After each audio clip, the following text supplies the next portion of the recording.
Hello అండి. Welcome back to one more mini vlog. ఇదైతే వరలక్ష్మి వ్రతం పూజ పార్ట్ 2తో మీ ముందుకైతే వచ్చేసానండి.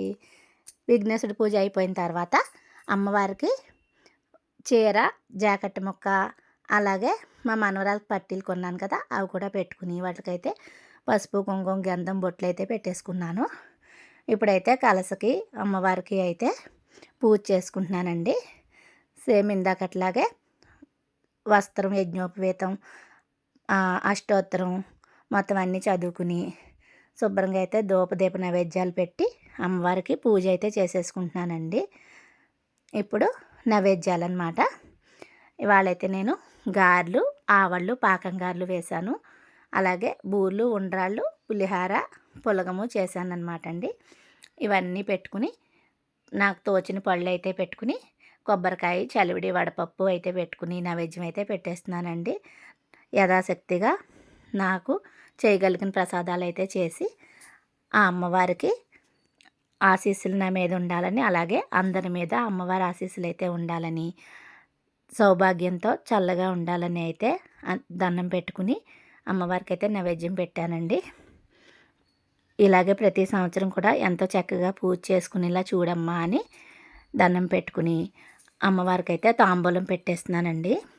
ఇప్పుడు హారతి టైము. అమ్మవారికి అయితే హారతి ఇచ్చేసి నేను కూడా హారతి తీసుకుని మంగళసూత్రాలకైతే హారతి అద్దుకుని మా వాళ్ళందరికీ అయితే హారతి చూపించేశానండి.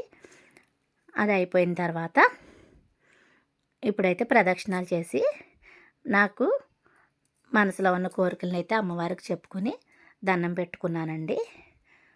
ఇప్పుడైతే కథ ప్రారంభించే ముందు తోరాలకైతే పూజ అయితే చేసుకుని నేనైతే తోరం కట్టుకుని అమ్మవారికి కూడా తోరం అయితే సమర్పించానండి.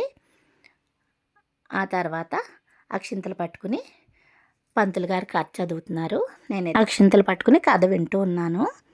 నేను కూడా పుస్తకం పట్టుకుని కథ అయితే అలా మనసులో చదువుకుంటూ వింటున్నానండి. నేను వీలైనప్పుడల్లా పంతులు గారిని అయితే పిలిపించుకుని పూజ చేయించుకుంటాను. ఒకవేళ పంతులు గారు రావడం కుదరకపోతే నేనే చేసుకుంటానన్నమాట. నాకు అలా పంతులు గారితో చేయించుకుంటే ఎంతో మనసుకి హాయిగా అనిపిస్తుందండి. ప్రశాంతంగా చేసుకున్నట్టు ఉంటుంది పూజ. ఆ వరలక్ష్మీదేవి ఆశీస్సులు మీ అందరి మీద, మా మీద, అలాగే అందరి మీద కూడా ఉండాలని మనస్ఫూర్తిగా కోరుకుంటున్నానండి. అందరూ ఆయుర ఆరోగ్యాలతో సౌభాగ్యంతో ఉండాలని ఆ వరలక్ష్మీదేవిని ప్రార్థిస్తున్నానండి. ఈ వీడియో మీకు నచ్చితే నా ఛానల్ని లైక్ చేసి, షేర్ చేసి, సబ్స్క్రైబ్ చేయడం మాత్రం మర్చిపోకండి ఫ్రెండ్స్. అంతే ఫ్రెండ్స్.